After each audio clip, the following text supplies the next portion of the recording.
নবীর সাহাবায়ে কেরাম কত পরিমাণে আমার নবীর ভালোবাসতে জানো?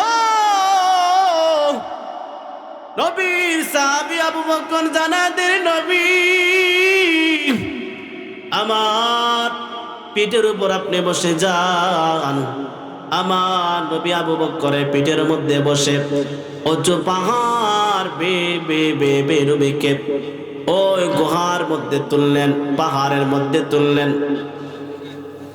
গুহার একবার কাছাকাছি যাওয়ার পর আবু বকর জানাতের নবী, আপনি গুহার মধ্যে ঢুকবেন না রে নবী, গুহার মধ্যে খুব ভয়ঙ্কর সাপ বিচ্ছু থাকতে পারে। আপনি এখানে বসেন, আমি আবু বকর আগে যাই, ওই গুহাটাগুলো পরিষ্কার করে নেই।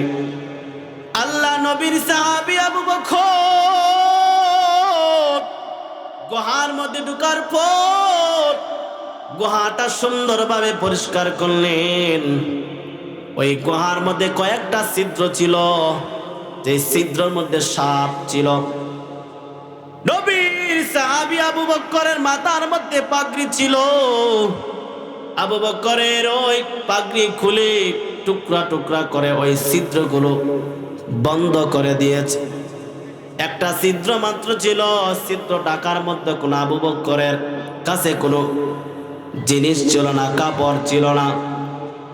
আবু বকরের ওই পায়ের গোড়ালি দিয়ে ওই ছিদ্রটাগুলো ডেকে, এবং আবু বকর আল্লাহ নবী জানায় দে, ও নবী আমার আরামগাহ তৈয়ার হয়ে গিয়া, ও নবী আমার আপনার আরামদায়ক বিছানাগুলো তৈয়ারি হয়ে গেছে, আপনি চলে আসেন। আল্লাহ নবীর সাহাবী আবু বকর আমার নবীর জানাতের নবী, আরামদায়ক বিছানা বড় রেডি, আপনি আসে যান। আমার নবী আবু বকর ওই গুহার মধ্যে ঢোকার পরে আমার নবী আবু বকর ওই রানের মধ্যে আমার নবীর মাথাটা রেখে পরে ঘুমায় গেলেন। আমার নবীর সাহাবী আবু বকর নবীর চেহারার বাকি তাকায় আছেন।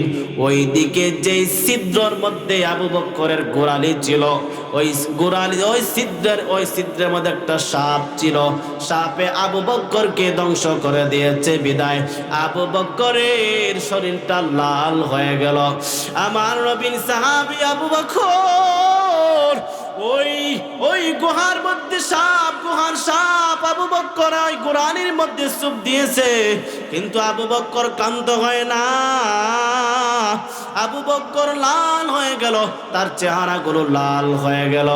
আবু বকর নড়াচড়া করে না, কারণ আবু বকরের রানের উপরে নবী ঘুমায় আছেন। যদি কোনো সমস্যা, ঘুমের মধ্যে কোনো যদি ডিস্টার্ব হয়, সমস্যা হয়ে যায়, নবীর ঘুম যদি ভেঙে যায়, নবী যদি কষ্ট পায়, এজন্য আবু বকর আমার নবীকে ডাক দেয় না। কিন্তু আবু বকর শুধু কাঁদে, চোখের পানি ছেড়ে বড় কাঁদে। আবু বকরের এক পুরা চোখের পানি আমার নবীর ওই গালের মধ্যে পড়ে গেছে। এবার আবু বকরের ওই চোখের পানি নবীর ওই গালের মধ্যে পড়ার পরে নবী আমার ঘুম থেকে জাগ্রত হয়ে গেলেন। আমার নবী আবু বকরে জানা দে, আবু বকর ও আমার সাহাবী আবু বকর, তুমি কোন কাঁদো? তুমি কোন কারণে কাঁদো? আবু বকর জানা দেন নবী, ওই গুহার মধ্যে একটা সাপ ছিল নবী আমার, ঢাকার মধ্যে কোনো কাপড় ছিল না। আমি আবু বকরের ওই গোড়ালি দিয়ে এই ছিদ্রগুলো আমি ডাকছিলাম বিদায় ওই গুহার মধ্যে ওই ছিদ্রের মধ্যে একটা সাপ ছিল, আমাকে সবুল মেরেছে, ধ্বংস করেছে। এজন্যই আমি সাহাবী, ওই বিশ্বের কারণে আমি আর সহ্য করতে পারি না। ও নবী আমার, আমি আপনাকে কত ভালোবাসি রে নবী। এই মুহূর্তের ভিতরে ওই ছিদ্র থেকে একটা সাপ বাহির হয়ে এসেছে। আমার নবীর ডানাদের নবী আমার, ও নবী আমার, আপনার সাথে আমি বেয়াদবি করেছি নবী আমার, আপনার সাহাবীর সাথে আমি বেয়াদবি করেছি। আল্লাহ নবী জানাদের সাপ তুমি কেন কেন কেন কেন আবু বকরকে তুমি ধ্বংস করেছ? ওই সাপের জবানগুলো খুলিয়া যায়। সাপ এবার আমার নবীর জানায় দেন, নবী আমি সাপ আপনার বড় আশিক। ও নবী আমার, আপনাকে খুব ভালোবাসি রে নবী।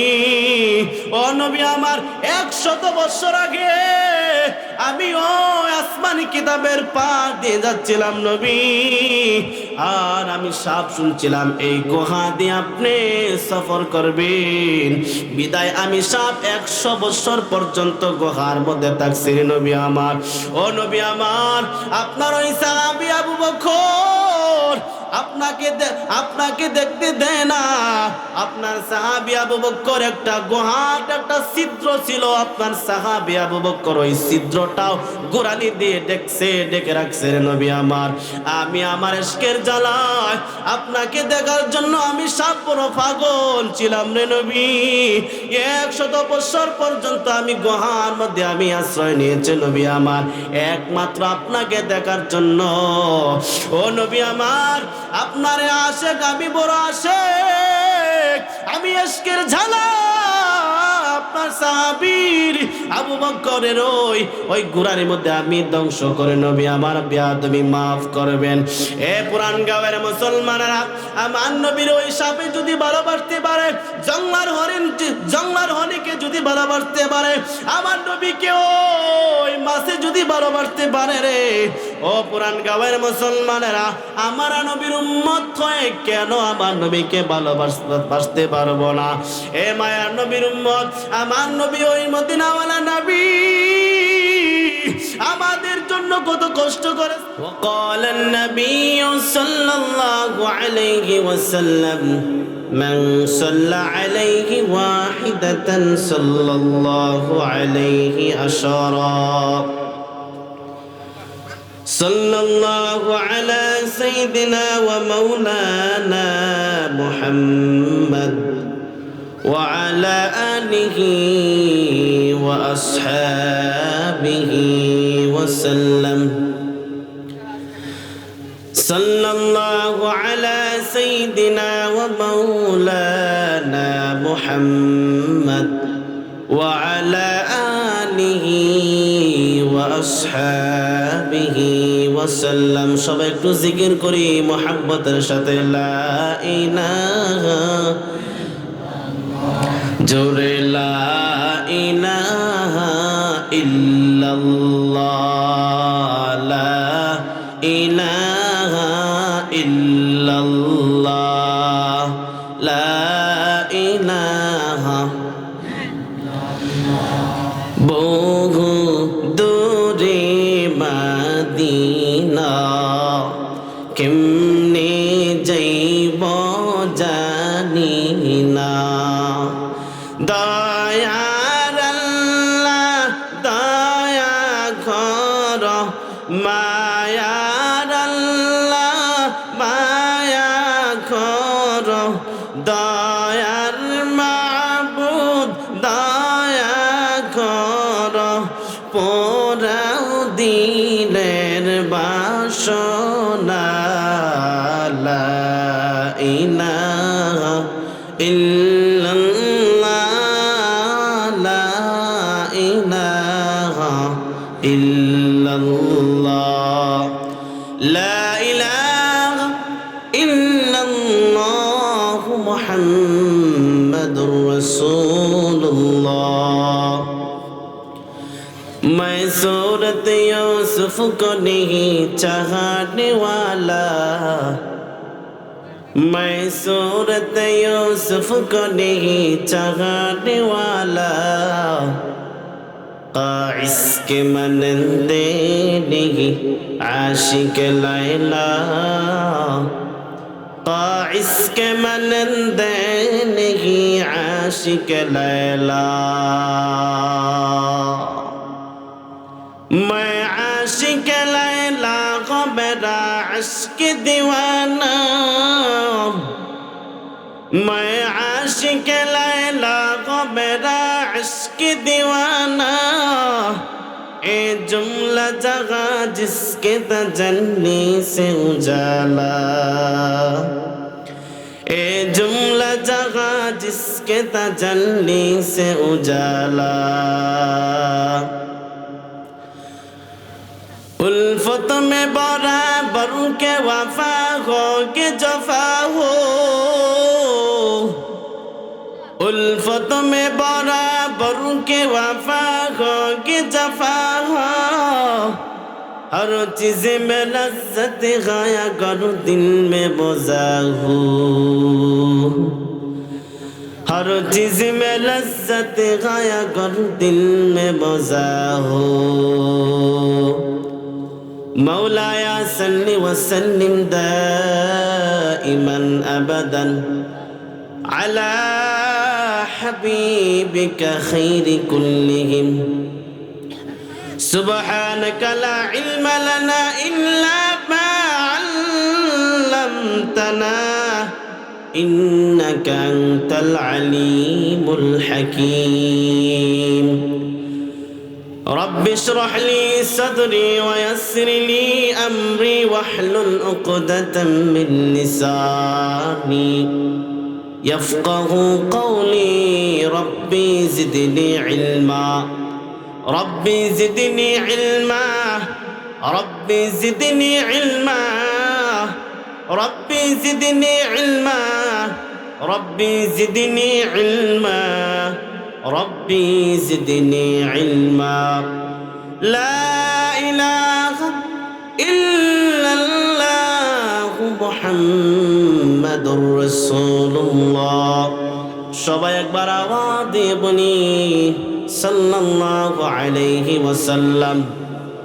আবার আওয়াজ দিয়ে বলি সাল্লাল্লাহু আলাইহি ওয়াসাল্লাম। পুরানগাঁও পশ্চিম পাড়া দক্ষিণ হাটি জামে মসজিদ ও যুব সমাজের উদ্যোগে আজকের এই তৃতীয়তম বার্ষিক ইসলামী মহাসম্মেলনের সভাপতিত্ব সাহেব উপস্থিত আছেন দূর দূরান্ত থেকে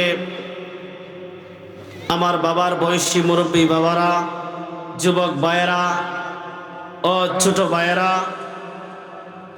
এবং এ যুগের রাহবার হযরত উলামায়ে কেরাম, পর্দানিশীন আমার মাইকের আওয়াজ যতটুকু পর্যন্ত যাচ্ছে শোনা যাচ্ছে, পর্দার আড়ালের মা ও বোনেরা, আপনাদের কাছে আমি আবার সালাম দিচ্ছি। আসসালামু আলাইকুম ওয়া রাহমাতুল্লাহি ওয়া বারাকাতুহু। আলহামদুলিল্লাহ, আল্লাহ রাব্বুল আলামিনের কাছে সর্বপ্রথম শুকরিয়া জানাই যে আল্লাহ রাব্বুল আলামিন ইজ্জত ওয়াল আসমানের মালিক, জমিনের মালিক, কুল কাওনাতের মালিক আমার আল্লাহ আমাদেরকে এখানের মধ্যে এনেছেন। আমরা কি ইচ্ছা করে এখানে আসতে পারতাম না? আমার মালিক যদি আমাদেরকে আসার মতো তৌফিক না দিতেন আমার আসতে পারতাম না। আমার আল্লাহ তাআলা যদি আমাদেরকে কথা বলার মতো শক্তি না দিতেন আমরা কথা বলতে পারতাম না। আল্লাহ তাআলা আমাদেরকে কথা বলার মতো শক্তি দিয়েছেন বিধায় আমরা কথা বলতে পারি, আমরা শুনতে পারি। আমাদের আল্লাহ আমাদেরকে শোনার মতো শ্রবণ শক্তি দেন বিধায় আমরা শুনতে পারি। জোরে বলেন ঠিক কিনা? যে মহান আল্লাহ রাব্বুল আলামিন আমাদেরকে এই একটি দ্বীনি মজলিসে আসার এবং বসার তৌফিক দান করেছেন, তৌফিক দিয়েছেন, এজন্য মহান আল্লাহকে একবার খুশি বলি। জোরে একবার আওয়াজ দিয়ে বলে আলহামদুলিল্লাহ, আর আওয়াজ দিয়ে বলে আলহামদুলিল্লাহ। আপনারা কি ঘুমে না সোজা? মুসলমানদের আওয়াজ আসতে হবে না জোরে হবে? একটু আওয়াজ দিয়ে বলেন জোরে হবে না আসতে হবে? আসতে হবে না জোরে হবে? সিংহের মতো হবে না বিড়ালের মতো হবে? আজকে মুসলমানদের আওয়াজ বন্ধ থাকার কারণে আজকে নাস্তিক বেঈমানরা ইহুদিবাদীরা চতুর্দিক থেকে তারা আক্রমণ করছে। মুসলমানদের আওয়াজ, মুসলমানদের ইতিহাস বলা যাবে না। আজকে মুসলমানদের আওয়াজ বন্ধ থাকার কারণে নাস্তিক বেঈমানরা চতুর্দিক থেকে তারা আক্রমণ করছে। আমাদের আওয়াজ সিংহের মতো আওয়াজ হবে, জোরে বলেন ঠিক কিনা? একবার আমরা দেখি, একবার নারায়ে তাকবীর দিতে পারবেন আপনারা? নারায়ে তাকবীর, নারায়ে তাকবীর, হাত উঁচা করে নারায়ে তাকবীর, নারায়ে তাকবীর। দিন ইসলাম, দিন ইসলাম জিন্দাবাদ, জিন্দাবাদ। মুসলমানদের আওয়াজ আসতে হবে না জোরে হবে? মুসলমান আজ মুসলমানদের আওয়াজ আসতে হবে না জোরে হবে? মুসলমানদের আওয়াজ বন্ধ থাকার কারণেই নাস্তিক বেঈমানরা, ইহুদিবাদীরা আজকে চতুর্দিক থেকে তারা আক্রমণ করছে কেমন ভাবে মুসলমানদের ঈমান নষ্ট করা যায়। ও মুহতারাম হাজিরিন, সে মুসলমানদের ইতিহাস বলা যাবে না। কাশ্মীরি মুসলমানের উপর নির্যাতন করা হয়েছিল, সে ইতিহাস মুসলমান বলতে পারবো না। বার্মায় মুসলমানের উপর নির্যাতন করা হয়েছিল, চীনদের মুসলমানের উপর নির্যাতন করা হয়েছিল, সে ইতিহাস আমরা জানি। ওই চীনদের মুসলমানের উপর নির্যাতন করা হয়েছিল, ওই কাশ্মীরি ও মুসলমান যেই চীনদের উপর নির্যাতন করা হয়েছিল, হাজার হাজার অমুসলিমরা তারা মুসলমানদের ঘর বাড়িগুলো ছাই করে দিয়েছে, হাজার হাজার ওই যুবতী নারীদেরকে তারা দর্শন করে হত্যা করেছে। সে ইতিহাস আমরা বলতে পারবো না। ও মুসলমান, আজকে মুসলমানদের আওয়াজ বন্ধ থাকার কারণেই আজকে নাস্তিক বেঈমানরা সামনের দিক থেকে তারা আক্রমণ করছে। মুসলমানদের আওয়াজ বন্ধ থাকার কারণেই পিছনের দিক থেকে তারা আক্রমণ করছে, চতুর্দিক থেকে তারা কোটি কোটি টাকা তারা ব্যয় করছে যে ঈমান মুসলমানদেরকে কেমন ভাবে মুসলমানদের ঈমান নষ্ট করা যায়। যে বলেন ঠিক কিনা? আল্লাহ নবী বলেন যে আমার উম্মত যদি একটু ঈমান নিয়ে কবরে চলে যায়, দুনিয়াতে পাহাড় পরিমাণ নেক আমল করে নাই, পাহাড় পরিমাণ নেক আমল করা শুধুমাত্র ঈমান নিয়ে যদি কবরে যায়, আল্লাহ তাআলা তাকে 10টা পৃথিবীর সমান একটা জান্নাত দান করবে। তাই আপনারা সজাগ আছেন তো? আপনাদের সামনে যে কোরআনে কারীম থেকে তিলাওয়াত করেছি, আল্লাহ রাব্বুল আলামিন এই তিলাওয়াতকৃত আয়াতের মধ্যে বলেন, কুল ইন কুনতুম তুহিব্বুনাল্লাহ ফাত্তাবিউনি ইউহিব্বুকুমুল্লাহ ওয়া ইয়াগফির লাকুম যুনুবাকুম ওয়াল্লাহু গফুরুর রহিম। আল্লাহ তাআলা কুল দ্বারা উদ্দেশ্য আল্লাহ নবীকে উদ্দেশ্য করে বলেন, কুল, হে নবী আপনার উম্মতদেরকে জানায় দেন, ইন কুনতুম তুহিব্বুনাল্লাহ, আমি আল্লাহ তাআলাকে যদি ভালোবাসতে চাই, আমরা যদি আল্লাহ তাআলাকে ভালোবাসতে চাই, ফাত্তাবিউনি, তারা যেন আপনার অনুসরণ করে, আপনাকে মানে, আপনার অনুসরণ করে। কেমন ভাবে আল্লাহ রাসূলকে আমরা অনুসরণ করব, ইত্তেবা করব? বাবা আমাদেরকে, বাবা যে রাস্তা দিয়ে চলে, সন্তান যদি এই রাস্তা দিয়ে চলে, এই সন্তান সঠিক পথ পাবে। মা যে রাস্তা দিয়ে চলে, তার মেয়ে যদি এই রাস্তা দিয়ে চলে, সঠিক পথ পাইবে। নবী আমার জানায় দেন, কুল ইন কুনতুম তুহিব্বুনাল্লাহ ফাত্তাবিউনি ইউহিব্বুকুমুল্লাহ ওয়া ইয়াগফির লাকুম যুনুবাকুম ওয়াল্লাহু গফুরুর রহিম। আল্লাহ নবীরে জানায় দেন, হে নবী আপনার উম্মতদেরকে জানায় দেন, আমি আল্লাহর যদি ভালোবাসতে চাই, তারা যেন আপনার অনুসরণ করে নে, অনুকরণ করে, ইত্তেবা করে নে। আমার মাওলাকে যদি ভালোবাসতে চাও, নবীরে ভালোবাসতে হবে। আর এর মাধ্যমে আমার আল্লাহ ওয়া ইয়াগফির লাকুম যুনুবাকুম আল্লাহু গফুরুর রহিম, আমার মালিক আমাদের জিন্দেগানির সব গুনাহগুলো মাফ করে দিবে। কেমন নবীরে ভালোবাসতে হবে? পুরান গাঁয়ের মুসলমানেরা নিজের জীবনের চাইতে, নিজের দলের চাইতে আমার নবীকে ভালোবাসতে হবে। মায়ের চাইতে নবীকে বেশি মহব্বত করতে হবে, বাবার চাইতে আমার নবীকে বেশি ভালোবাসতে হবে। যতক্ষণ পর্যন্ত আমার নবীকে দুনিয়ার সব মহাব্বতের জিনিসের চাইতে ভালো না বাসবে, ততক্ষণ পর্যন্ত খাঁটি মুসলমান হতে পারবে না। আল্লাহ নবী জানায় দেন, লা ইউমিনু আহাদুকুম হাত্তা আকুনা আহাব্বা ইলাইহি মিন ওয়ালিদিহি ওয়া ওয়ালাদিহি ওয়ান নাসি আজমাইন। প্রকৃত মুমিন যদি হতে চাও রে মুসলমানেরা, আমার নবীকে ভালোবাসো। মার চাইতে, বাবার চাইতে, নিজের দয়ের চাইতে আমার নবীকে বেশি ভালোবাসতে হবে। সাহাবায়ে কেরাম আমার নবীকে কেমন ভাবে ভালোবাসতেন? সাহাবায়ে কেরাম আমার নবীর জন্য জীবন পর্যন্ত উৎসর্গ করে দিয়েছে। যেই সাহাবায়ে কেরাম আমার নবীর কেমন ভালোবাসতে জানো? আমার নবীর সাহাবায়ে কেরাম দুনিয়ার জমিনে এমনিতে জান্নাতের সার্টিফিকেট পান নাই। আমার নবী দুনিয়া জমিনের নাম ধরে ধরে ধরে ধরে দুনিয়া জমিনে, আল্লাহ নবী দুনিয়ার জমিনে সাহাবায়ে কেরামকে নাম ধরে ধরে জান্নাতের সার্টিফিকেট দিয়েছে। আমার ওই মদিনাওয়ালা নবী, আমার ওই নবী দুনিয়া জমিনে সাহাবায়ে কেরামদেরকে নাম ধরে ধরে আলী ফিল জান্নাতি, উমর ফিল জান্নাতি, আবু বকর ফিল জান্নাতি, উসমান জান্নাতি। আমার নবী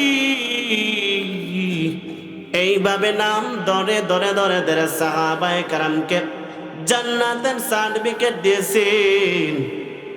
ওই সাহাবায়ে কেরাম দাবি হওয়ার কারণ জানো? কারণ আমার নবীর সাহাবায়ে কেরাম আমার নবীর কেমন ভাবে ভালোবাসতো রে পুরান গাঁয়ের মুসলমানেরা, বসন্তপুরের মুসলমানেরা জানো নি? আমার নবীর সাহাবায়ে কেরাম এত দামি হওয়ার কারণ নবীর সাহাবায়ে কেরাম নবীর সুন্নত মোতাবেক চলেছেন। নবীর প্রত্যেকটা সুন্নতের উপর আমল করেছেন। আমার নবী সাহাবায়ে কেরামকে খুশি হয়ে দুনিয়ার জমিনে জান্নাতের সার্টিফিকেট দিয়েছে। এমনি ভাবে দাবি সাহাবায়ে কেরাম আমার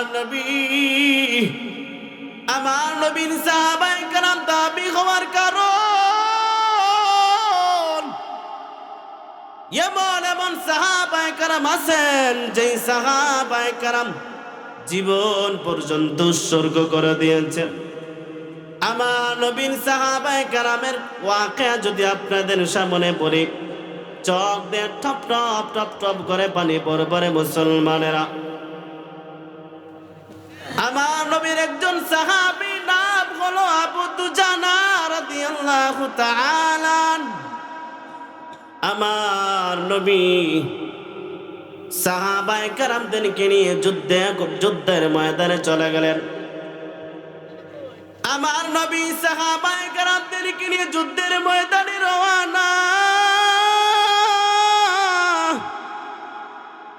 ওই সাহাবায়ে কেরাম আমার নবী যুদ্ধের ময়দানে যুদ্ধ করে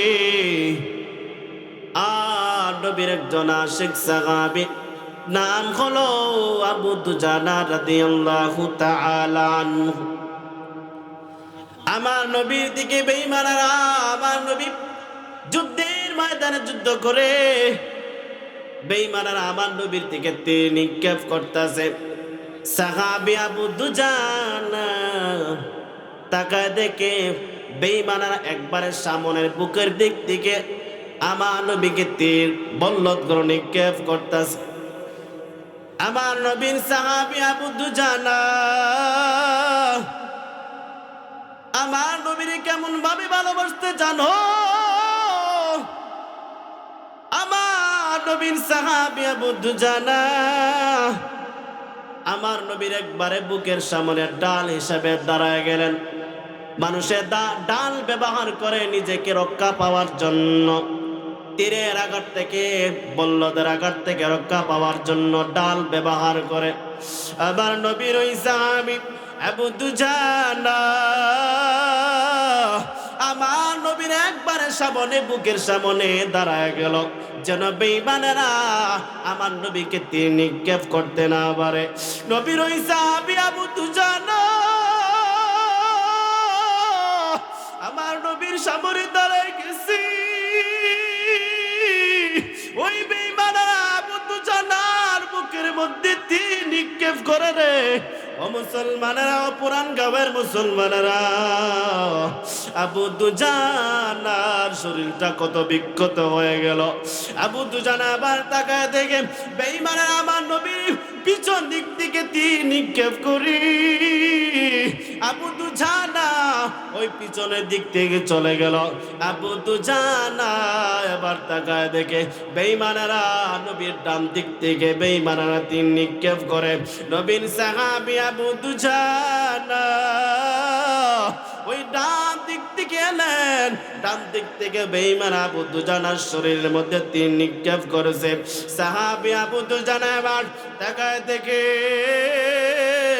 বেঈমানেরা আমার নবীকে বাম দিক থেকে তীর নিক্ষেপ করতেছে, বল্লতগুলো দিয়ে তীর নিক্ষেপ করতেছে। আবু দুজানা ওই বাম দিক থেকে এলেন। এবার আবু দুজানা নবীর সাহাবী ক্লান্ত হয়ে গেছি। নবীর ওই সাহাবী আবু দুজানা জমিনের মধ্যে পড়ে গেছেন। আমার নবীর সাহাবী আবু দুজানা জমিনের মধ্যে পড়ার পর নবীকে কেমন ভাবে বাঁচানো যায় আবার নবীর সাহাবী চেষ্টা করেন, কিন্তু আবু দুজানার শরীরের মধ্যে কোনো শক্তি নাই। নবীর ওই সাহাবী আবু দুজানা নবীকে কেমন ভাবে ভালোবাসতো রে মুসলমানরা জানো। আবু দুজানা ক্লান্ত হয়ে জমিনের মধ্যে পড়ে গেছে। আবু দুজানা নবীর সাহাবী শরীরের মধ্যে এমন ভাবে তীর নিক্ষেপ হয়েছে 70 থেকে 80টা আবু দুজানার শরীরের মধ্যে তীর নিক্ষেপ হয়েছে। আবু দুজানা জমিনের মধ্যে পড়ে গেছে। আর নবীর সাহাবী ওই আবু দুজানা এমন ভাবে কত বিক্ষত হয়েছে, চাউলের চাউল নিছিলেন নি। আবু দুজানার শরীরটা চাউলের চাউলনির মতো হয়ে গেছে। এমন ভাবে সাহাবায়ে কেরাম নবীকে এত পরিমাণ ভালোবাসতেন, নিজের জীবন যৌবনগুলো আল্লাহ রাসূলের রাহে ব্যয় করে দিয়েছে। আরেকজন সাহাবী নাম হলো আব্দুল্লাহ ইবনে জুবায়ের রাদিয়াল্লাহু তাআলা আনহু। আল্লাহ নবী সাল্লাল্লাহু আলাইহি ওয়াসাল্লাম আব্দুল্লাহ ইবনে জুবায়ের রাদিয়াল্লাহু তাআলা আনহু আল্লাহ রাসূলের শরীরের মধ্যে বিষ বেদনা হইতো, তখন আল্লাহ রাসূল শরীরের মধ্যে সিঙ্গা লাগাইতেন। সিঙ্গা লাগানোর পরে সিঙ্গা লাগাইয়া বিষগুলো বাহির করে, বদরক্তগুলো বাহির করে। আল্লাহ রাসূল সিঙ্গা লাগানোর পরে সামান্য ছিদ্র দিয়ে রক্তগুলো বাহির হইতো। আল্লাহ রাসূল ওই রক্তগুলো হযরত আব্দুল্লাহ ইবনে জুবায়ের রাদিয়াল্লাহু তাআলা আনহুর কাছে দিলেন এবং বললেন, এ সাহাবী আব্দুল্লাহ ইবনে জুবায়ের, ওই যে আমি তোমার কাছে রক্তগুলো দিয়েছি, এই রক্তগুলো তুমি জমিনের মধ্যে দাফন করবে। আব্দুল্লাহ ইবনে জুবায়ের রাদিয়াল্লাহু তাআলা আনহু ওই রক্তগুলো বাড়িতে নেওয়ার পরে আব্দুল্লাহ ইবনে জুবায়ের এই রক্তগুলো জমিনের মধ্যে দাফন করেন নাই। ওই নবীর ওই রক্তগুলো আব্দুল্লাহ ইবনে জুবায়ের তার পেটের মধ্যে ভক্ষণ করেছে। এবং সাহাবায়ে কেরাম নবীর ওই রক্তগুলো জমিনের মধ্যে দাফন করে নাই। নবী এই সাহাবী আব্দুল্লাহ ইবনে জুবায়ের তার ওই নবী রক্তগুলো গিলে ফেলেছে। নবী আমার আব্দুল্লাহ ইবনে জুবায়ের নবীর কাছে গেলেন, আমার নবী জানায় দেন, আব্দুল্লাহ ইবনে জুবায়ের, আমি যে তোমার কাছে রক্তগুলো দিয়েছিলাম, এই রক্তগুলো তুমি কি করছো? আব্দুল্লাহ ইবনে জুবায়ের রাদিয়াল্লাহু তাআলা বললেন, নবী, এই রক্তগুলো আমি জমিনের মধ্যে দাফন করি নাই, আপনার এই রক্তগুলো আমি পেটের মধ্যে দাফন করে দিয়েছি। এমন পরিমাণে সাহাবায়ে কেরাম আমার নবীকে মহব্বত করতেন। আমার নবীকে গালি দে, কিন্তু আমরা প্রতিবাদ করতে পারি না। কিন্তু আমার দলের একজনকে যদি গালি দে, তখন মিজাজ গুলো গরম হয়ে যায়। আমার বাবাকে যদি গালি দে, আমরা সহ্য করতে পারি না। আমার মাকে যদি গালি দেয়, আমরা তা সহ্য করতে পারি না, মিজাজ গরম হয়ে যায়। আর আমার নবীকে অপেট ভাবে গালি দেয়, কিন্তু আমরা তা প্রতিবাদ করতে যাই। প্রকৃত মুমিন যদি হতে চাও, আল্লাহ রাসূলের প্রেম ভালোবাসা থাকতে হবে। শুধু সাহাবায়ে কেরাম রাদিয়াল্লাহু তাআলা আনহু পুরুষের মধ্যে আল্লাহ রাসূলকে ভালোবাসতেন না, মহিলাদের মধ্য থেকে অনেকেই আল্লাহ রাসূলকে ভালোবাসতেন। আল্লাহ রাসূল সাল্লাল্লাহু আলাইহি ওয়াসাল্লাম যুদ্ধের ময়দানে যুদ্ধ করতেছেন, ওইদিকে ওই ইবলিস শয়তান মদিনার অলিতে গলিতে ঘরে ঘরে ঘরে ঘরে একটা মিথ্যা সংবাদ প্রসার করে দিয়েছে। মিথ্যা সংবাদ বলতাছে যে কতিলা মুহাম্মদ যুদ্ধের ময়দানে শহীদ হয়ে গেছে, দুনিয়াতে নয়। এইভাবে ওই ইবলিস শয়তান মদিনার অলিতে গলিতে মিথ্যা সংবাদগুলো প্রসার করতেছে। মদিনার সব মহিলারা মাঠের মধ্যে সমায়েত হলেন। যেমনি ভাবে আপনারা এই এখানের মধ্যে সমায়েত হয়েছেন, ঠিক এমনি ভাবে মদিনার সব মহিলারা ছোট থেকে নিয়ে বড় পর্যন্ত মহিলাদের সব মহিলারা, ঘরের সব মানুষেরা মদিনার এক জায়গার মধ্যে মাঠের মধ্যে একত্রিত হয়েছে। সাহাবায়ে কেরাম রাদিয়াল্লাহু তাআলা আনহু আল্লাহ নবীকে এমন পরিমাণে সাহাবায়ে কেরাম ভালোবাসতেন, যুদ্ধের ময়দানে আমার নবী সাহাবায়ে কেরামদেরকে নিয়ে যুদ্ধ করেন। আমার নবী সাহাবায়ে কেরামদেরকে নিয়ে যুদ্ধ করেন। ইবলিস শয়তান মদিনার অলিতে গলিতে মিথ্যা সংবাদগুলো প্রসার করতে লাগলো। কতিলা মুহাম্মদ আর দুনিয়ার জমিনে নাই, শহীদ হয়ে গেলেন। মদিনার সব মানুষেরা ঘর থেকে বাইর হলে এক জায়গার মধ্যে সমায়েত হয়ে গেল। সবাই বলতে লাগলো, নবী আমার নাই, নবী আমার যুদ্ধের ময়দানে শহীদ, নবী আমার দুনিয়াতে না, যুদ্ধের ময়দানে শহীদ হয়ে গেলেন। ওই লোকদের মধ্য থেকে একজন আনসারী মহিলা ছিলেন। আনসারী মহিলার কানের মধ্যে যখন আওয়াজ চলে গেল, কতিলা মুহাম্মদ যুদ্ধের ময়দানে শহীদ হয়ে গেলেন, দুনিয়াতে নাই। নবীর ওই আনসারী মহিলা পাগল হয়ে গেল, নবী দুনিয়াতে নাই। নবীর ওই আনসারী মহিলা বড় পাগল।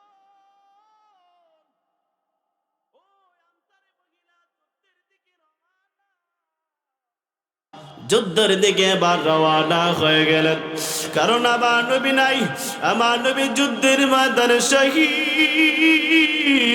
ওই মহিলা নবীর জন্য কত বড় আশিক ছিল। মহিলা যুদ্ধের দিকে রওনা হয়ে গেল। পথের মধ্যে সাহাবায়ে কেরামের সাথে সাক্ষাৎ হয়ে গেল। সাহাবায়ে কেরাম মহিলাকে জানায় দেন, ও মহিলা, তুমি এত পাগল হয়ে গেলে, তুমি এত পাগলের মতো কেন দৌড়াদৌড়ি করো? মহিলা কোনো কথা বলে না। সাহাবী জানায় দেন, মহিলা, যুদ্ধের ময়দানে তুমি যাবে, ওই যুদ্ধের ময়দানে তোমার বাবা শহীদ। যুদ্ধের ময়দানে যে তোমার লাভ নাই, তোমার বাবা দুনিয়াতে নাই, শহীদ হয়ে গেল। এবার মহিলা একটু সামনে আগাইতে লাগলো, আগাইতে আগাইতে আরেকজন সাহাবীর সাথে সাক্ষাৎ হয়ে গেল। ওই সাহাবীও জানাতেন, মহিলা এত কেন দৌড়াদৌড়ি করো? ওই যুদ্ধের ময়দানে তুমি যাবি, কিন্তু রে মহিলা, ওই যুদ্ধের ময়দানে যাওয়ার পরে তোমার কোনো লাভ হবে না, কারণ ওই যুদ্ধের ময়দানে তোমার স্বামী শহীদ, যুদ্ধে যাইলে কোনো লাভ নাই। মহিলার একটু সামনে আগাইতে লাগলো, আগাইতে আগাইতে আরেকজন সাহাবীর সাথে সাক্ষাৎ হয়ে গেল। এই সাহাবী জানাদের, এই মহিলা এত পাগলের মতো করে দৌড়ো, যুদ্ধে যাইবা, যুদ্ধে যাইলে কোনো তোমার লাভ হবে না, লাভ হবে না। তোমার সন্তানেরা যুদ্ধের ময়দানে শহীদ হয়ে গেল, তুমি যুদ্ধে যাইলে কোনো লাভ হবে না। এবার আরেকটু আগাইতে লাগলো, আগাইতে আগাইতে আরেকজন সাহাবীর সাথে সাক্ষাৎ হয়ে গেল। ওই মহিলা জানা দেও, সাহাবী আমার নবী যুদ্ধের ময়দানে কেমন আছেন, তাড়াতাড়ি আমাকে খবর দেও। এই সাহাবী জানা দেন, ও মহিলা, এই সাহাবী আঙ্গুল দ্বারা ইশারা করে জানা দেখায় দেও, দেখো মহিলা, আমার নবী যুদ্ধের ময়দানে শহীদ হন নাই, আমার নবী দুনিয়ার জমিনে জীবিত আছেন। ওই মহিলা কত বড় আশিক ছিল! ওই মহিলা যুদ্ধে যাওয়ার পর, আবার নবীর কাছে যাওয়ার পর মহিলা বলে, নবী আমার, আপনার কাছে আমার পিতা মাতা কুরবান হক, আপনার কাছে আমার সন্তানাদিগুলো কুরবান হক। ও নবী আমার, আপনার ও নবী আমার, আমি বড় আপনার বড় আশিক। এই মহিলা বলতে লাগলো, কুল্লু মুসিবাতিন বাদাকা জালাল, কুল্লু মুসিবাতিন বাদাকা জালাল, কুল্লু মুসিবাতিন বাদাকা জালাল। এই মহিলা বলতে লাগলো, নবী আমার, ও নবী, আপনার বড় আমি আশিক। ওই শয়তান যখন আমার কানের মধ্যে আওয়াজ দিতে লাগলো, নবী বুঝি আপনি দুনিয়াতে নাই, আমি তাড়াতাড়ি ঘর থেকে বাইর হলে সোজা আমি যুদ্ধের ময়দানে এসেছি। ও নবী আমার, আপনার দর্শন লাভে, আপনাকে দেখার পরে আমার সব দুঃখগুলো চলে গেল। এমন পরিবারে সাহাবায়ে কেরাম, সাহাবায়ে কেরামের মধ্যে ওই আনসারী মহিলা এত পরিবারে নবীকে ভালোবাসতে, সব সন্তানাদি ছেড়ে আমার নবীকে দেখার জন্য পাগল করা হয়েছে। আমার নবীকে ভালোবাসতে নিজের জানের চাইতে, মালের চাইতে, নিজের দলের চাইতে, মা বাবার চাইতে, দুনিয়ার সব মহাব্বতের জিনিস যেটা আছে, ওই মহাব্বতের জিনিসের চাইতে আমার নবীকে ভালোবাসবো, তবে আপনি আমি প্রকৃত মুমিন হতে পারব।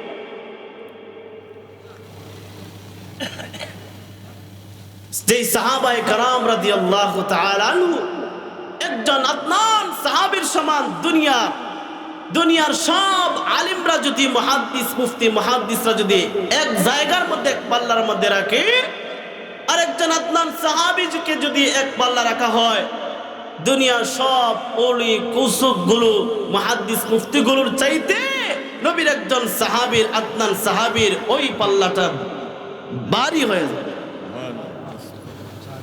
এমন এমন সাহাবায়ে কেরাম জীবনে কোনো নেক আমলও করে নাই, শুধুমাত্র নবীর কাছে যাওয়ার পরে ঈমান এনেছে। আমার নবী যুদ্ধের ময়দানে যুদ্ধ করতেছেন, যুদ্ধের ওই কাতারগুলো সোজা করতেছেন, হঠাৎ করে মাঠ থেকে একজন রাখাল এসে আমার নবীকে বলে, নবী, আমি যদি এই মুহূর্তে যদি আমি আপনার কাছে কালিমা পড়ে মুসলমান হই, আল্লাহ তাআলা কি আমাকে মাফ করবেন? ইহুদি বলতে লাগলো। আল্লাহ নবী বলেন, হ্যাঁ অবশ্যই, আপনি যদি এই মুহূর্তে যদি আপনি কালিমা পড়ে মুসলমান হন, আল্লাহ আপনার জিন্দেগীর সব গুনাহগুলো মাফ করে দেবে। এই ইহুদি এবার নবীকে বলতে লাগলো, নবী, আমি আমার ওই ছাগলগুলো আমি মালিকের কাছে পৌঁছে গুছাইয়ে দিয়ে আসি। এবার ওই ইহুদি তার মালিকের কাছে ছাগলগুলো গুছাইয়ে দেওয়ার পরে সুজা নবীর কাছে না আসার পরে, না এসে সুজা ওই যুদ্ধের ময়দানে চলে গেল। ওই যুদ্ধের ময়দানে বেঈমানদের সাথে যুদ্ধ করে এরা কাল শহীদ হয়ে গেছে। আল্লাহ নবী শহীদের লাশগুলো যখন আলাদা করতে লাগলেন, তখন তাকায় দেখেন এই ইহুদির লাশটাও, তাকায় দেখেন এই ইহুদির লাশটাও ওই শহীদ ব্যক্তির সাথে সারিবদ্ধ আছে। আল্লাহ নবী তাকায় দেখেন এই ইহুদির বাকি, তাকায় দেখেন আল্লাহ নবী এই ইহুদির বাকি তাকায় দেখেন। আল্লাহ নবী শুধু হাসেন হাসেন। সাহাবায়ে কেরাম বলেন, নবী আপনি হঠাৎ করে হাসেন কেন? আল্লাহ নবী বলেন, ও সাহাবায়ে কেরাম, এই আমার এই সাহাবীর প্রতি আল্লাহ তাআলা এত খুশি হয়েছেন, এত খুশি হয়েছেন, এই সাহাবীকে নেওয়ার জন্য, এই সাহাবীকে লাশটাকে দেখার জন্য, লাশটাকে নেওয়ার জন্য এমন পরিমাণে একটা এই জমিনের মধ্যে এত পরিমাণে ফেরেশতা সমায়েত হয়েছে, আমার একটা পা পালানোর মতো জায়গা নাই। এমন এমন একজন সাহাবীর দাম। আল্লাহ নবীর সাহাবায়ে কেরাম রাদিয়াল্লাহু তাআলা আনহু এমন পরিবারে আল্লাহ নবী সাহাবায়ে কেরামকে ভালোবাসতেন নিজের জানের চাইতে, যে হযরতে বেলাল রাদিয়াল্লাহু তাআলা আনহু এত পরিমাণে আল্লাহ তাআলাকে ভালোবাসতেন, নবীকে ভালোবাসতেন, যে উমাইয়ার বাড়িতে বেলাল গোলামি করত। উমাইয়া তাকায় দেখে বেলালের মুখ দ্বারা কি যেন নড়াচড়া করে। উমাইয়া একদিন বেলালকে তাকায় বলে, বেলাল তোমার এই মুখ দ্বারা কি যেন নড়াচড়া করে, কি জপো? বেলাল রাদিয়াল্লাহু তাআলা আনহু বলেন, ও উমাইয়া, আমি আমার মুখ দ্বারা আহাদ আহাদ জপি, আল্লাহ আল্লাহ জপতে থাকি। উমাইয়া আবার জিজ্ঞেস করে, বেলাল এই যে আল্লাহ আল্লাহ জপ, এই আল্লাহ আবার কাটা, এই আল্লাহ আবার কে? উমাইয়া বেলাল বলতে লাগলো, যিনি তোমাকে সৃষ্টি করেছেন, যিনি আমাকে সৃষ্টি করেছেন, আসমান জমিন যিনি সৃষ্টি করেছেন, তিনি হলেন আমার আল্লাহ। উমাইয়া আবার বলতে লাগলো, ও বেলাল একবার বলছো, দ্বিতীয়বার বললে কিন্তু খবর আছে। উমাইয়া যত বেলালকে বাধা দেয় আরো বেশি করে আল্লাহর নাম জপে। কারণ ইমানদারের ইমানের মধ্যে যদি কেউ আঘাত দেয়, ইমানদারের ইমান আরো বাড়ে না কমে?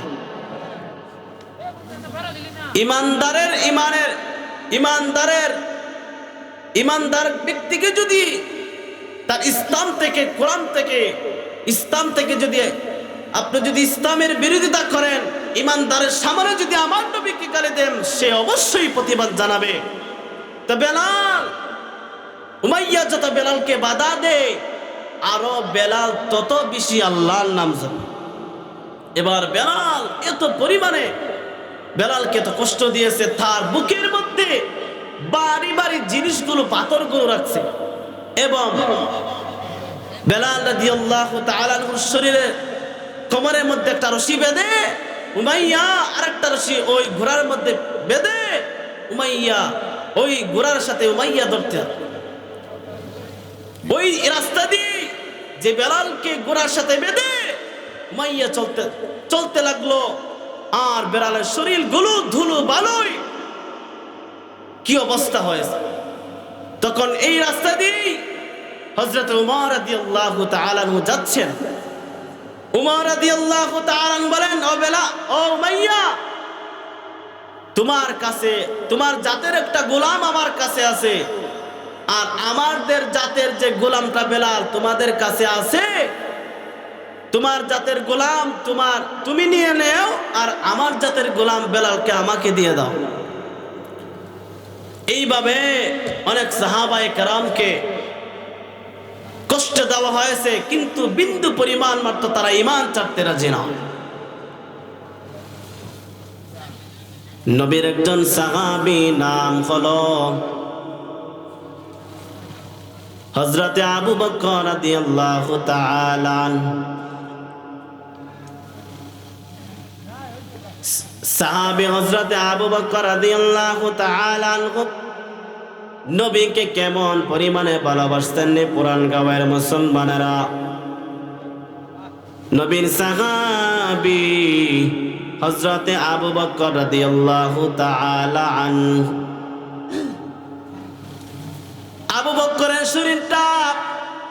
বানায়া আমার নবীরে ডাক দিয়ে বলেন, নবী উঁচু পাহাড়, নবীর সাহাবী আবু বকর নবীর জানাতের নবী, উঁচু পাহাড়ের মধ্যে আপনি উঠতে পারবেন না, আমার পিঠের উপরে বসে যান, আমি আবু বকর আপনাকে উঁচু পাহাড়ে তুলব। আমার নবীর সাহাবায়ে কেরাম কত পরিমাণে আমার নবীরে ভালোবাসতে জানো? নবীর সাহাবী আবু বকর জানাতের নবী, আমার পিঠের উপর আপনি বসে যান, আমার নবী আবু বকরের পিঠের মধ্যে বসে উঁচু পাহাড় নবীকে ওই গুহার মধ্যে তুললেন, পাহাড়ের মধ্যে তুললেন। গুহার একবার কাছাকাছি যাওয়ার পর আবু বকর জানাতের নবী, আপনি গুহার মধ্যে ঢুকবেন না রে নবী, গুহার মধ্যে খুব ভয়ঙ্কর সাপ বিচ্ছু থাকতে পারে, আপনি এখানে বসেন, আমি আবু বকর আগে যাই, ওই গুহাটাগুলো পরিষ্কার করে নেই। আল্লাহ নবীর সাহাবী আবু বকর গুহার মধ্যে ঢুকার পর গুহাটা সুন্দরভাবে পরিষ্কার করলেন। ওই গুহার মধ্যে কয়েকটা ছিদ্র ছিল, যে ছিদ্রের মধ্যে সাপ ছিল। নবীর সাহাবী আবু বকরের মাথার মধ্যে পাগড়ি ছিল, আবু বকরের ওই পাগড়ি খুলে টুকরা টুকরা করে ওই ছিদ্রগুলো বন্ধ করে দিয়েছে। একটা ছিদ্র মাত্র ছিল, ছিদ্র ঢাকার মধ্যে কোনো আবু বকরের কাছে কোনো জিনিস ছিল না, কাপড় ছিল না। আবু বকরের ওই পায়ের গোড়ালি দিয়ে ওই ছিদ্রটা গুলো ডেকে, এবং আবু বকর আল্লাহ নবী জানায় দে, ও নবী আমার আরামগাহ তৈয়ার হয়ে গিয়া, ও নবী আমার আপনার আরামদায়ক বিছানাগুলো তৈয়ারি হয়ে গেছে, আপনি চলে আসেন। আল্লাহ নবীর সাহাবী আবু বকর আমার নবীর জানাতের নবী, আরামদায়ক বিছানা বড় রেডি, আপনি আসে যান। আমার নবী আবু বকর ওই গুহার মধ্যে ঢোকার পরে আমার নবী আবু বকর ওই রানের মধ্যে আমার নবীর মাথাটা রেখে বড় ঘুমায় গেলেন। আমার নবীর সাহাবী আবু বকর নবীর চেহারার বাকি তাকায় আছেন, ওই দিকে যেই ছিদ্রের মধ্যে আবু বকরের গোড়ালি ছিল, ওই গোড়ালি ওই ছিদ্রের মধ্যে একটা সাপ ছিল, সাপে আবু বকরকে ধ্বংস করে দিয়েছে বিদায় আবু বকরের শরীরটা লাল হয়ে গেল। আমার নবীর সাহাবী আবু বকর ওই গুহার মধ্যে গুহার সাপ আবু বকর ওই গোড়ালির মধ্যে চুপ দিয়েছে, কিন্তু আবু বকর কান্ত হয় না, আবু বকর লাল হয়ে গেল, তার চেহারাগুলো লাল হয়ে গেল। আবু বকর নড়াচড়া করে না, কারণ আবু বকরের রানের উপরে নবী ঘুমায় আছেন। যদি কোনো সমস্যা, ঘুমের মধ্যে কোনো যদি ডিস্টার্ব হয়, সমস্যা হয়ে যায়, নবীর ঘুম যদি ভেঙে যায়, নবী যদি কষ্ট পায়, এজন্য আবু বকর আমার নবীকে ডাক দেয় না। কিন্তু আবু বকর শুধু কাঁদে, চোখের পানি ছেড়ে বড় কাঁদে। আবু বকরের এক পুরা চোখের পানি আমার নবীর ওই গালের মধ্যে পড়ে গেছে। এবার আবু বকরের ওই চোখের পানি নবীর ওই গালের মধ্যে পড়ার পরে নবী আমার ঘুম থেকে জাগ্রত হয়ে গেলেন। আমার নবী আবু বকরে জানা দে, আবু বকর ও আমার সাহাবী আবু বকর, তুমি কোন কাঁদো? তুমি কোন কারণে কাঁদো? আবু বকর জানা দেন নবী, ওই গুহার মধ্যে একটা সাপ ছিল নবী আমার, ঢাকার মধ্যে কোনো কাপড় ছিল না। আমি আবু বকরের ওই গোড়ালি দিয়ে এই ছিদ্রগুলো আমি ডাকছিলাম বিদায় ওই গুহার মধ্যে ওই ছিদ্রের মধ্যে একটা সাপ ছিল, আমাকে সবুল মেরেছে, ধ্বংস করেছে। এজন্যই আমি সাহাবী, ওই বিষের কারণে আমি আর সহ্য করতে পারি না। ও নবী আমার, আমি আপনাকে কত ভালোবাসি রে নবী, এই মুহূর্তের ভিতরে ওই ছিদ্র থেকে একটা সাপ বাহির হয়ে এসেছে। আমার নবীর ডানায় দে, নবী আমার, ও নবী আমার, আপনি, ও নবী আমার, আপনার সাথে আমি বেয়াদবি করেছি নবী আমার, আপনার সাহাবীর সাথে আমি বেয়াদবি করেছি। আল্লাহ নবী জানায় দে, সাপ তুমি কেন কেন কেন কোন আবু বকরকে তুমি ধ্বংস করেছো? ওই সাপের জবানগুলো খুলিয়া যায়। সাপ এবার আমার নবীর জানায় দে, নবী আমি সাপ আপনার বড় আশিক, ও নবী আমার, আপনাকে খুব ভালোবাসি রে নবী। ও নবী আমার, 100 বছর আগে আমি ওই আসমানি কিতাবের পার দিয়ে যাচ্ছিলাম নবী, আর আমি সাপ শুনছিলাম এই গুহা দিয়ে আপনি সফর করবেন। বিদায় আমি সাপ 100 বছর পর্যন্ত গুহার মধ্যে থাকছি রে নবী আমার। ও নবী আমার, আপনার ওই সাহাবী আবু বকর আপনাকে দেখতে দেয় না। আপনার সাহাবী আবু বকর একটা গুহার একটা ছিদ্র ছিল, আপনার সাহাবী আবু বকর ওই ছিদ্রটাও গোড়ালি দিয়ে ডেকে রাখছে রে নবী আমার। আমি আমার ইশকের জ্বালায় আপনাকে দেখার জন্য আমি সাপ বড় পাগল ছিলাম রে নবী। 100 বছর পর্যন্ত আমি গুহার মধ্যে আমি আশ্রয় নিয়েছি নবী আমার, একমাত্র আপনাকে দেখার জন্য। ও নবী আমার, আপনার আশিক আমি বড় আশিক, আমি ইশকের ঝালা আপনার সাহাবীর আবু বকরের ওই গুড়ার মধ্যে আমি ধ্বংস করে নবী আমার বেয়াদবি মাফ করবেন। এ পুরান গাঁয়ের মুসলমানেরা, আমার নবীর ওই সাপে যদি ভালোবাসতে পারে, জংলার হরিণকে যদি ভালোবাসতে পারে, আমার নবীকে ওই মাছে যদি ভালোবাসতে পারে রে, ও পুরান গাঁয়ের মুসলমানেরা, আমার নবীর উম্মত হয়ে কেন আমার নবীকে ভালোবাসতে পারবো না? এ মায়ার নবীর উম্মত, আমার নবী ওই মদিনাওয়ালা নবী আমাদের জন্য কত কষ্ট করেছে।